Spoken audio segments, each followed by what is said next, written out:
Hello, Nicholas Lee back for another Film Odyssey video. I want to start this video by jumping back a few days to talk about, pay tribute to Sam Neill, the star of Jurassic Park. He was a fantastic actor in a wide range of types of films, such as big budget Steven Spielberg dinosaur movies such as Jurassic Park 3, which I also love all the Jurassic Park movies.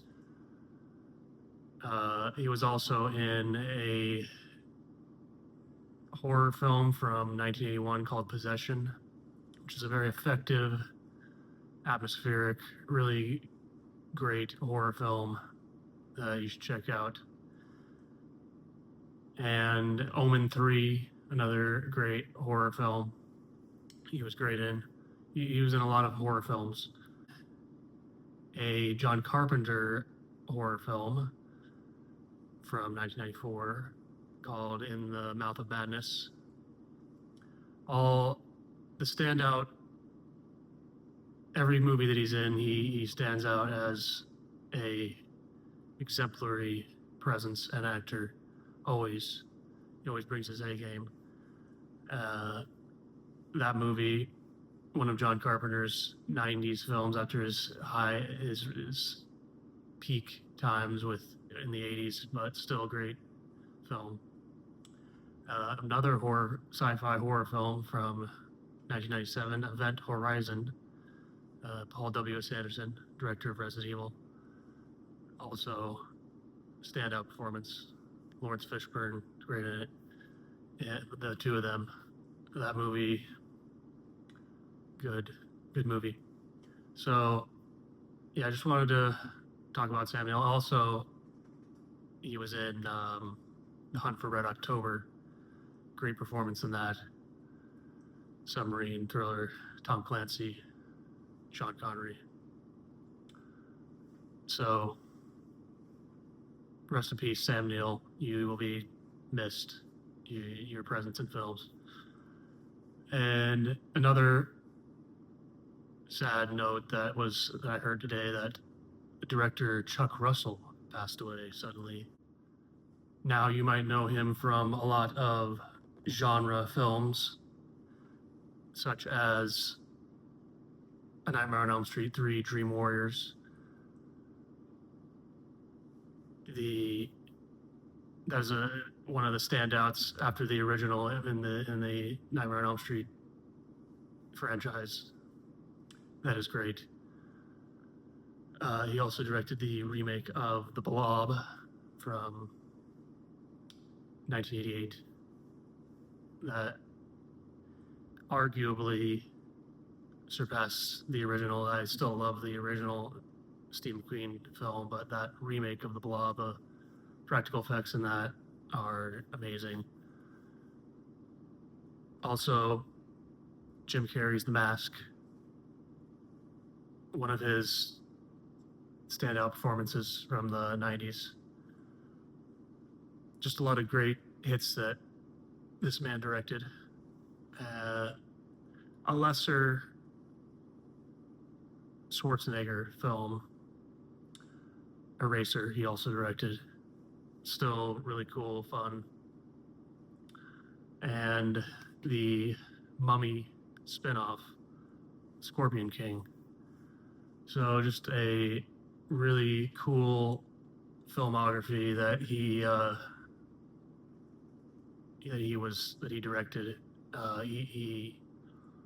All those genre films. So sad to hear about him passing away as well. Rest in peace. So now today is gonna be a lot of trailer talk. So, because there's been a lot over the past days.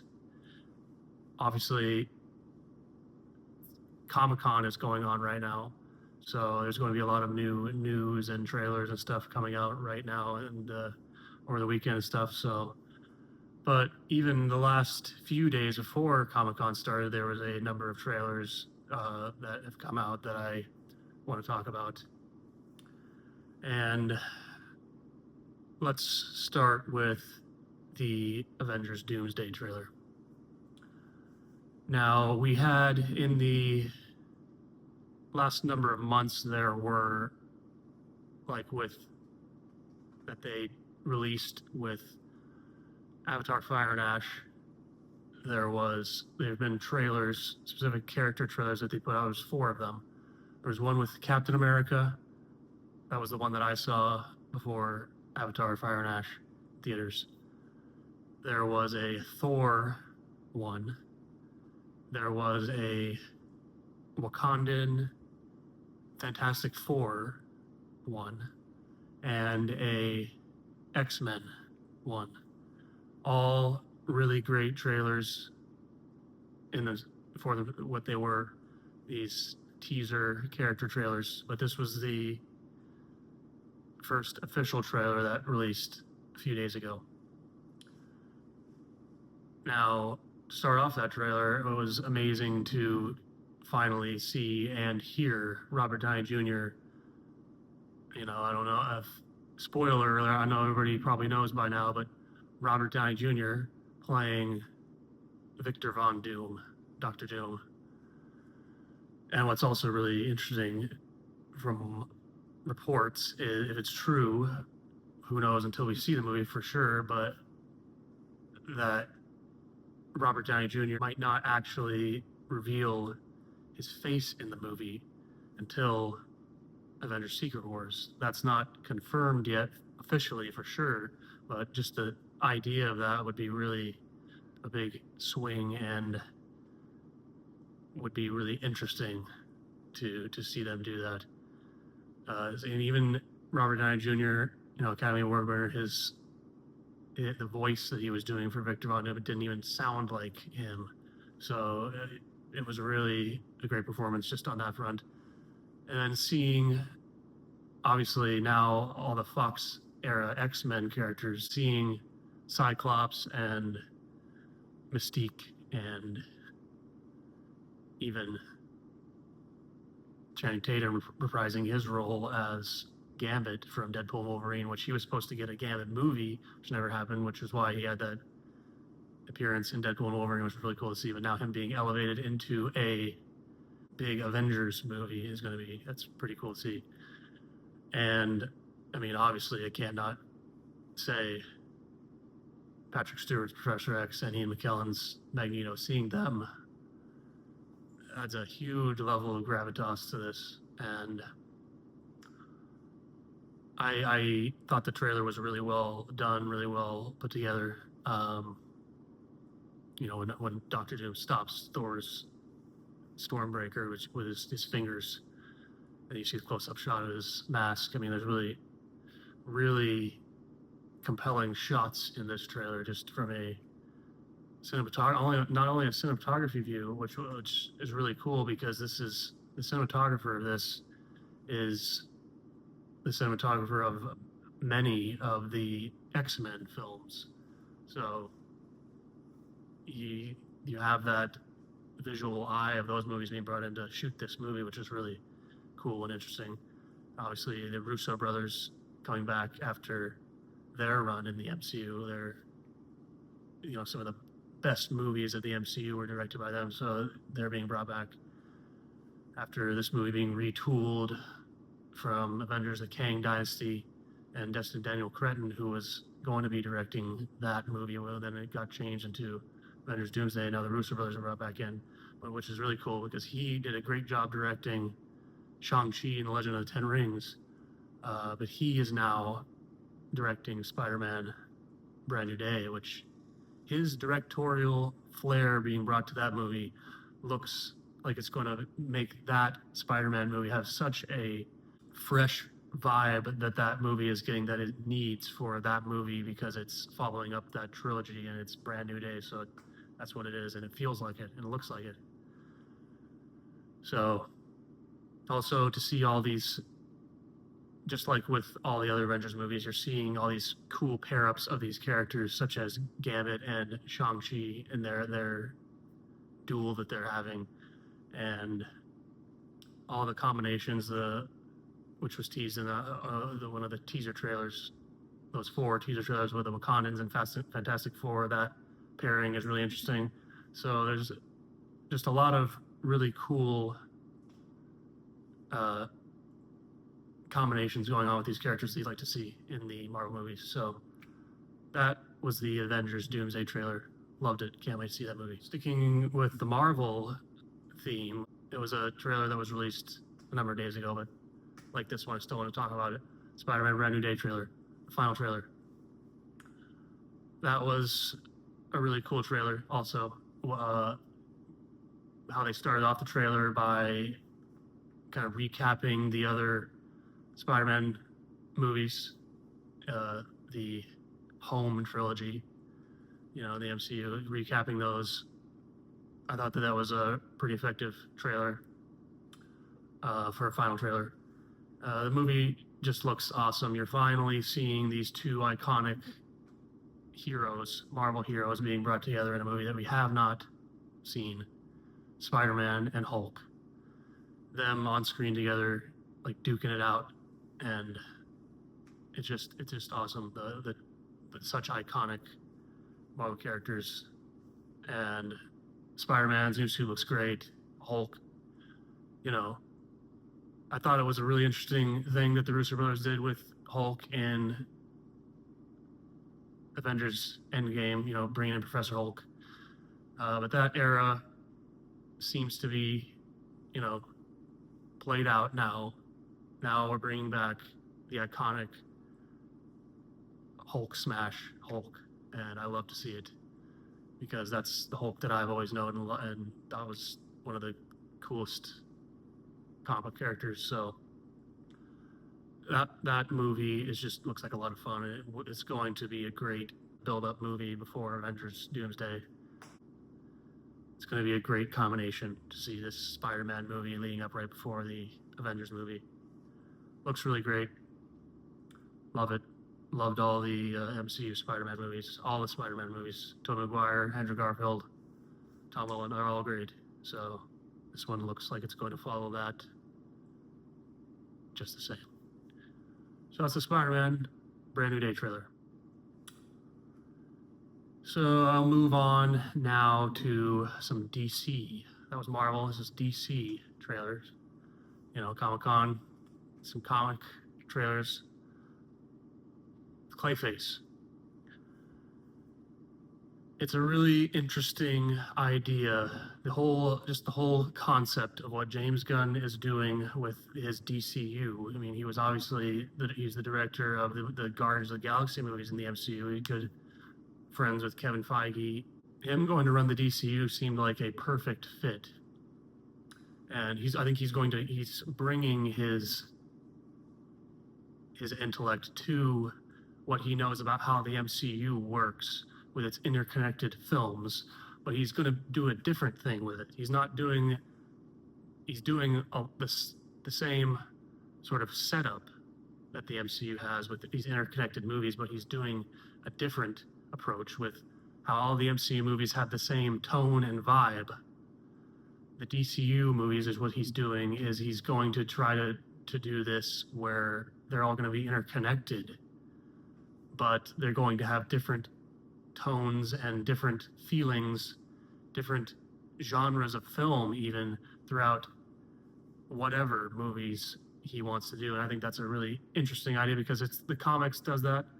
Why not try to do it in the movies, see if it works? It's an interesting idea. I want to see how this Clayface movie is going to work in terms of fitting into what he's going to do. Now, my idea probably is that he doesn't believe that you have to see, like, not everyone has to go see Clayface if it's not your kind of movie to go see. Probably he's going to make sure that, if it's a movie that they're making that feels like it's maybe not for everybody, like a Clayface, it's not going to have world ramifications on his cinematic universe that you're going to need to see that particular movie to get to what's going on moving forward. He'll make sure that there are movies that are more universally for everybody that you go see, that you know that these ones are going to push the story and narrative along more, but maybe this one is going to be just like what it is, a body horror, Cronenberg-esque film for the genre fans that like those kind of movies, that you can go see that, and it looks like that's really, it's going to fulfill that, what it's going for, that body horror, which I love it as a genre. I think is really compelling.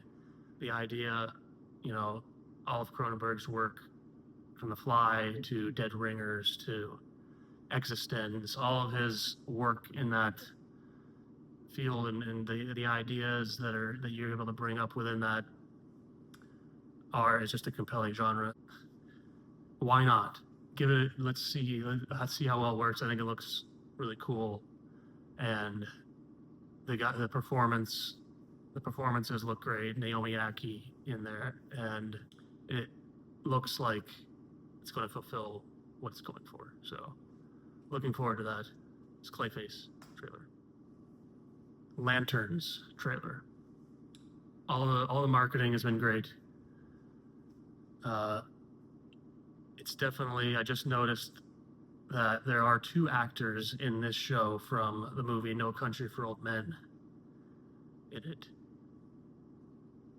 Kelly MacDonald and Garrett Dillahunt were both in that movie. So, and it's what James Gunn has said, that this show has the show True Detective vibe.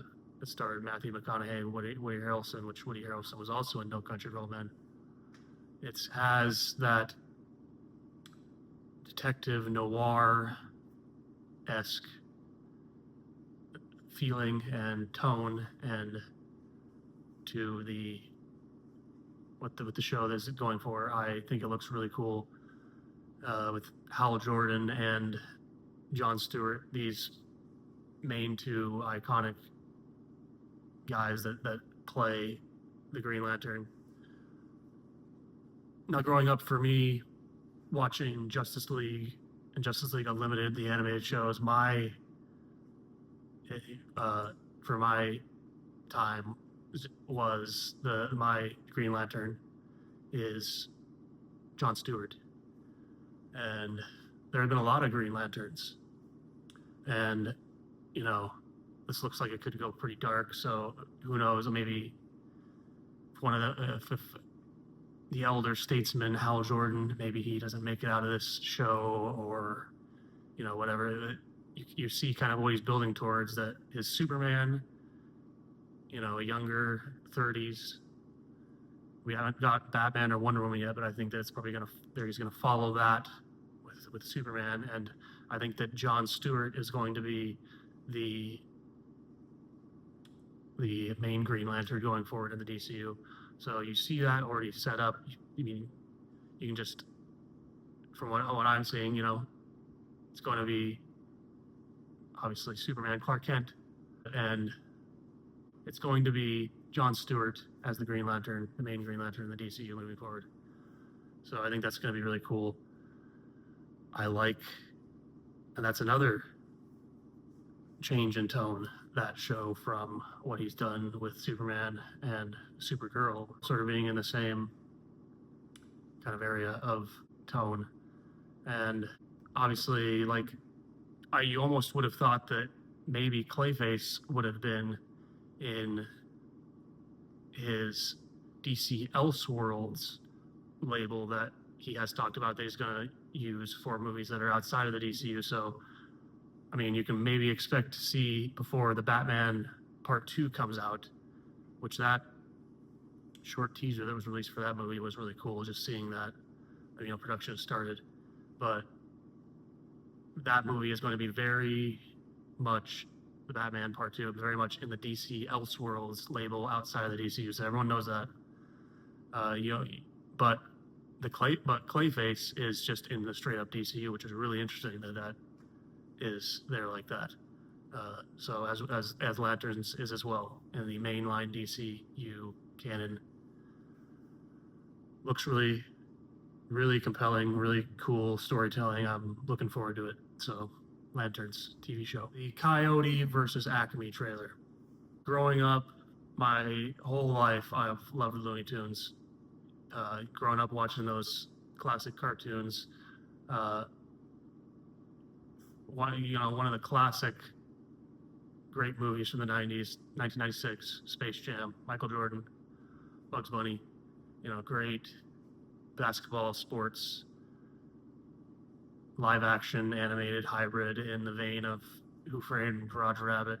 Great follow up to that. I think it, maybe not everybody thinks so, but I do. It's, in terms of a classic movie quality at this point, it is right there with that. Just as I love Looney Tunes Back in Action also. Brendan Fraser, great, fun time, 2003.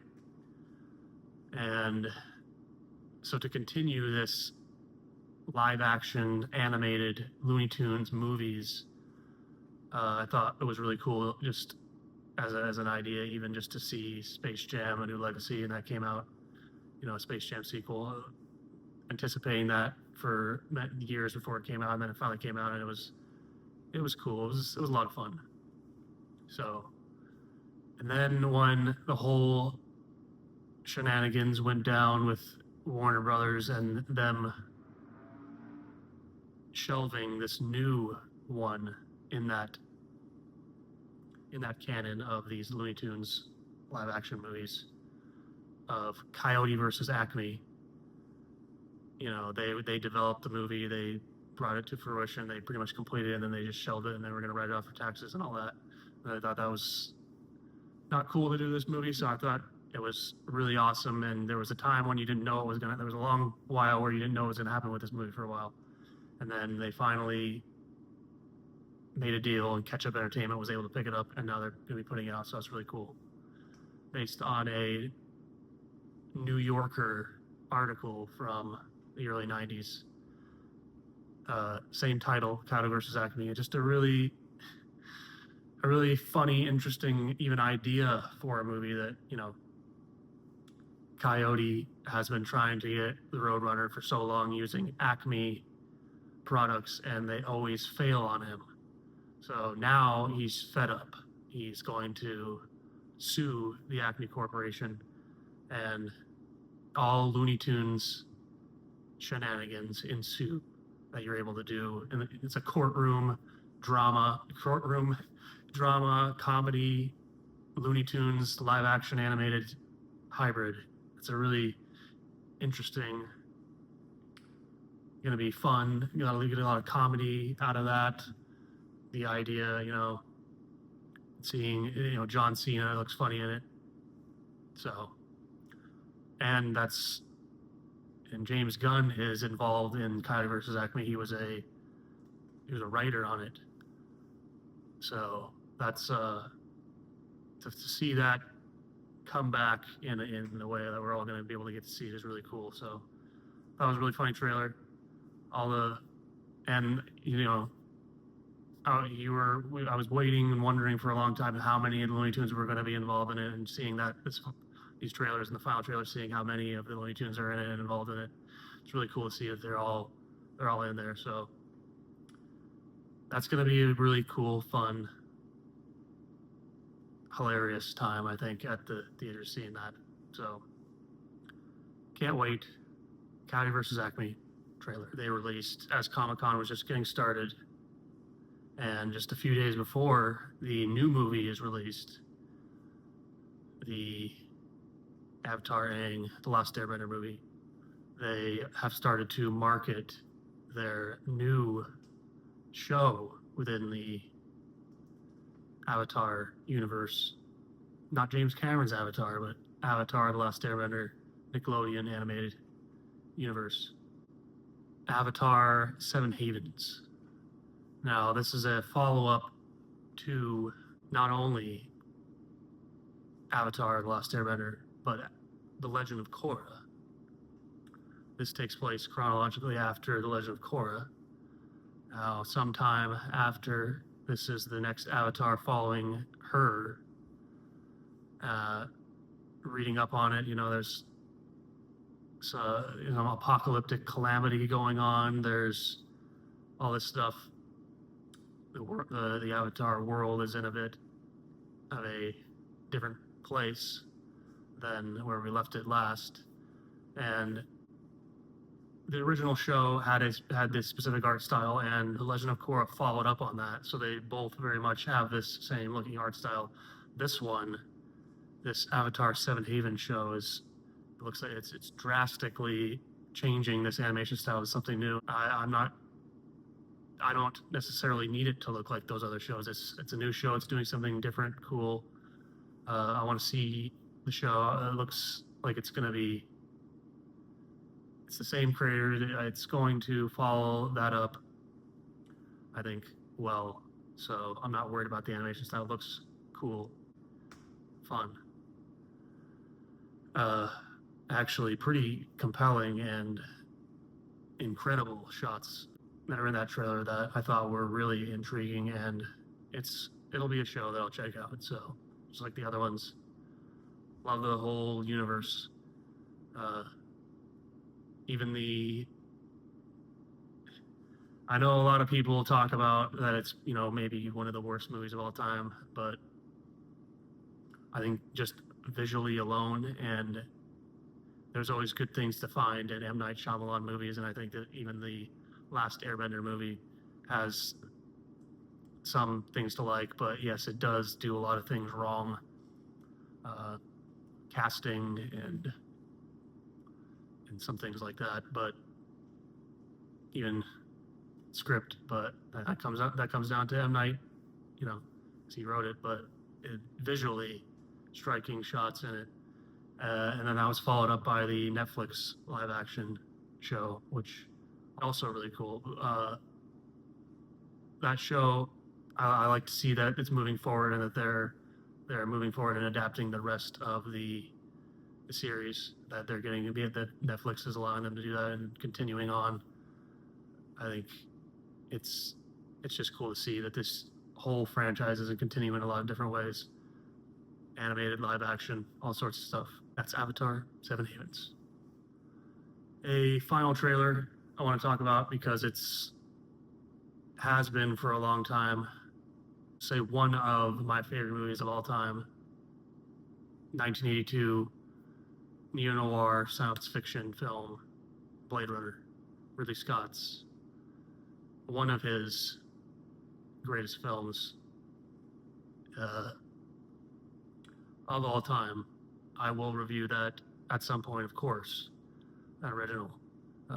It needs no introduction. Its themes, its ambiguity, its rumination on the ideas of what it means to be human, and what, especially in our age, that it is a more relevant film maybe than it's ever been. So, and the performances and by Harrison Ford, Rutger Hauer, Sean Young, Edward James Olmos, everybody. It still stands the test of time as just a pinnacle of sci-fi filmmaking. Now, hugely anticipated. It's one of these movies that for a long time people thought about as another one of my favorite movies. Like I have said, I like legacy sequels, and if they work, it's a movie that feels like it could have a sequel after all this time, it has to work within the context. There are movies that doesn't work for. You can't do that for every movie, but some you can find a way to do that. And Blade Runner and another one, Trainspotting, both got sequels in 2017, and they were both my favorite movies long before those sequels came out. But both of those movies, people mostly talked about that, how do you do a sequel to this? This doesn't need a sequel. It doesn't need it. It doesn't work. But both of them found a way to make the sequels all these years later that really felt like it worked. They got it right. Obviously, with Blade Runner, and then Blade Runner 2049, 35 years later, you get one of the preeminent filmmakers working today, Denis Villeneuve, to do that, and you know, knocks it out of the park. Of course, incredible feat of filmmaking that movie was able to do in its own right. It's almost, you don't even need to watch or have that first film to enjoy that on its own. Just that's just incredible. That is a fact that it stands on its own in that own way.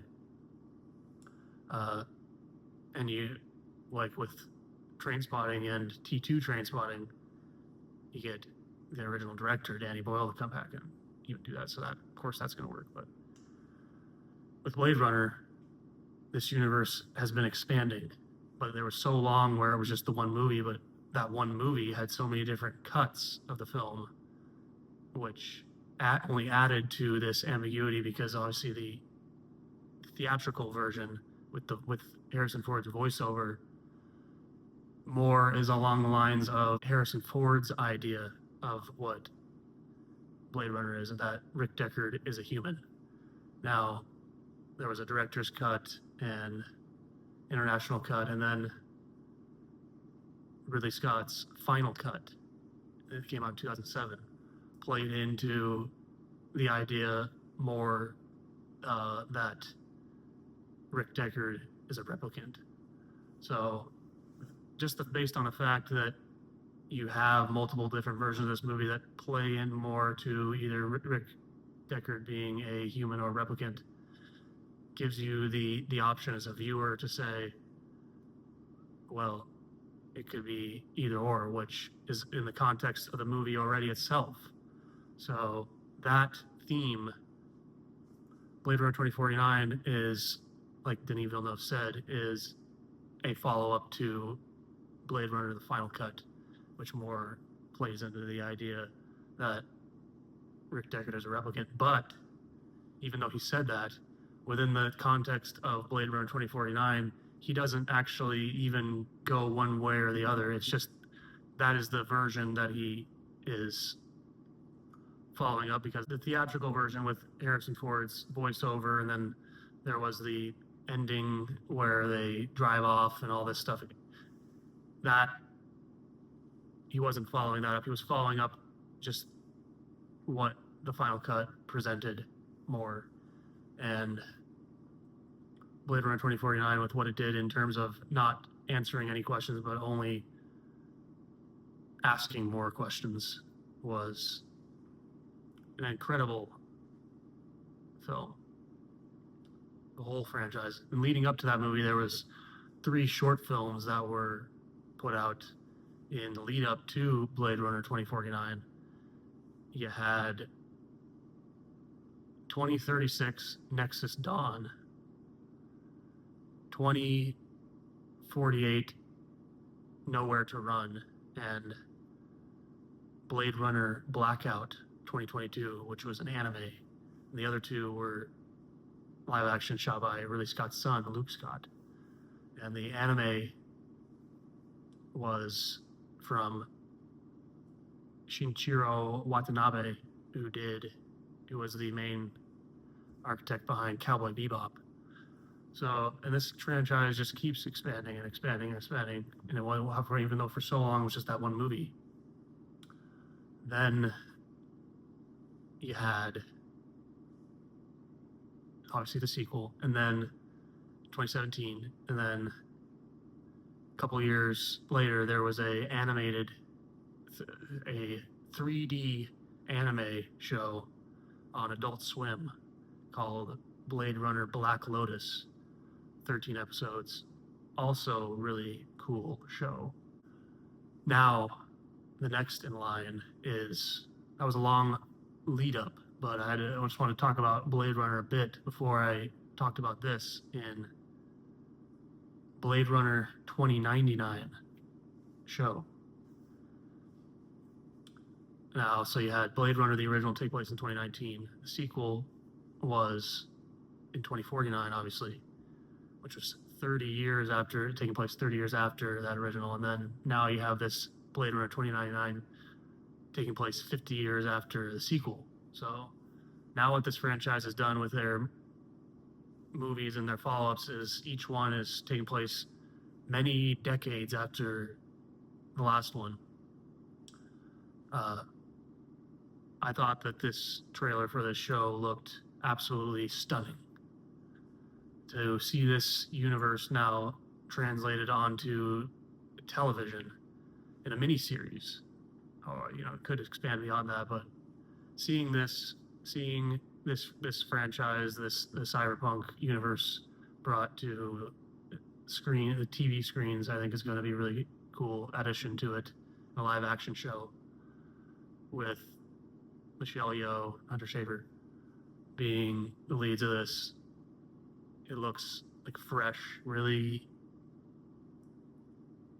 You could dive into all the thought-provoking ideas on a show, and we're looking forward to it. There was a while where we didn't know when it was coming out, and then a lot of people thought maybe it was coming out 2027, but it looks like now it's coming out November 25th, 2026.